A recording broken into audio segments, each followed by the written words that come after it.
depuis la blessure à Guillaume Baudouin, qui est ici ce soir à l'Arena. Donc, lui qui s'annonce vers un retour tranquillement. Alors, bon match, mesdames et messieurs. C'est parti. On a pris le 10. Elmire.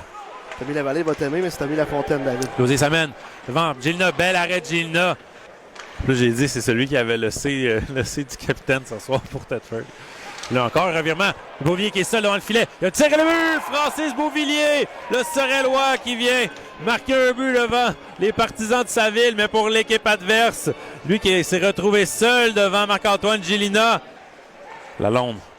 Là, beau jeu là, de Lalonde. Et là, quel arrêt de Marc-Antoine Gélina qui plonge pour voler la break. Et là, Bilodeau.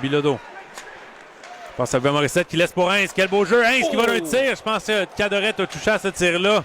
C'est repris par Bouvet-Morissette qui repasse à Heinz. À Bilodeau. Bilodeau, il va d'un tir. Et là, ça a dévié sur plusieurs joueurs. Et là, je sais pas si ça a touché le poteau. Oui, encore une fois, un poteau pour les Éperviers cette fois-ci. Excellente deuxième période défensivement pour l'ancien choix des Sénateurs d'Ottawa, Pierre-Luc Lessard. Olivier Heinz va d'un tir et ça touche le poteau. Ça pénètre le but. Quel tir d'Olivier Heinz qui bat de vitesse Philippe Cadorette et les Éperviers qui s'inscrivent à la marque, c'est 1-1. Et le travail de la première ligne qui joue extrêmement bien depuis.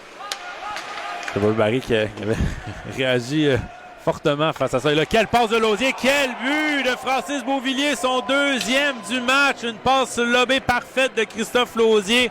Et Beauvillier qui s'était faufilé seul derrière la défensive sorelloise. Et bien là, aussitôt, c'est 1-1, aussitôt l'Assurantia qui reprend les devants. Marc-Olivier Damour et Danick Malouin qui... Est-ce qu'on va engager le combat? On a déjà laissé tomber un gant de chaque côté. Oh oui, on y va, un combat. Danick Malouin et Marc-Olivier Damour. On les laisse aller du côté des arbitres. Damour qui a toujours un gant dans les mains. Là, finalement, on le laisse tomber. Et là, Danick Malouin, je pense, là, quel coup de poing Danick Malouin.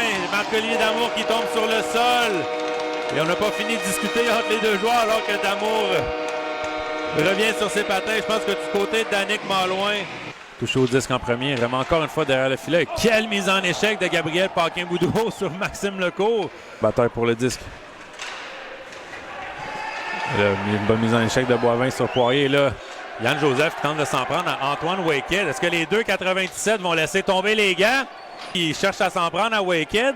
Et oui, on va y aller. Waked qui a lancé un coup de poing. Là, les arbitres qui s'interposent. Là, Yann Joseph, on a attendu très longtemps avant de laisser tomber les gants. On a joué à droite de chance de Gilna. Et là, c'est Waked qui va s'échapper. Waked, ça met seul devant le gardien. Waked, quelle feinte! Et là, est-ce qu'on a fait l'arrêt du côté de Calderette? Ou c'est l'arrêt? Wow! Ça mène, il y a un peu d'espace. Passe de l'autre côté à Paquin-Boudreau. Paquin-Boudreau qui tente la feinte. Il veut trop en faire là-dessus. Feinte en zone neutre, en zone de l'Assurantia. Belle passe à Cahouette. Cahouette, il va d'un tir, c'est bloqué par l'essor. Et là, son retour, Cahouette. Et là, le but, c'est marqué par Antoine Waked sur un retour de lancer. On le disait, ça prenait un but sur des retours de lancer pour les Éperviers. Et bien là, c'est fait. Et Antoine Waked qui connaît lui aussi un excellent match. Justin Perron.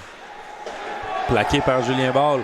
Dernière attaque avec le peu de temps qui reste. Elmire passe devant le filet. Et là, ça passe tout près. Olivier Cahouette qui a bien failli. Justement, Joseph avec le 10. Finalement, on aurait eu une chance de marquer du côté de Sorel-Tracy vers la fin de l'avantage. Joseph avec la vitesse. Derrière lui à la break. La break, il va d'un tir et le but. On avait la vue voilée du côté de Marc-Antoine Gélina. Et on était sur les genoux un petit peu trop rapidement. La rondelle qui nous a passé par-dessus l'épaule.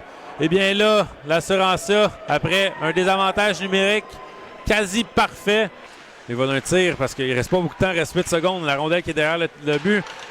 Morissette passe à Bilodeau. Bilodeau, il va d'un tir. Ça dévie et ça a failli pénétrer le filet. Est-ce qu'on a marqué? Non! Quel arrêt de Cadorette! Et là, il reste plus de temps au cadral. L'Assurantia qui résiste et qui va remporter ce match par la marque de 3-2. Oui, je pensais que ça y était. La séquence de Heinz qui est revenu devant le filet. On est venu bien près de battre le gardien Cadorette, mais qui a fait l'arrêt in extremis et qui vient de chercher 2 points à Sorel-Tracy, qui les propulse au 4e rang de la Ligue nord-américaine. Oui, une belle victoire pour l'Assurantia sur la route qui va avoir la chance là, de compléter un week-end parfait demain à la maison face au 3L.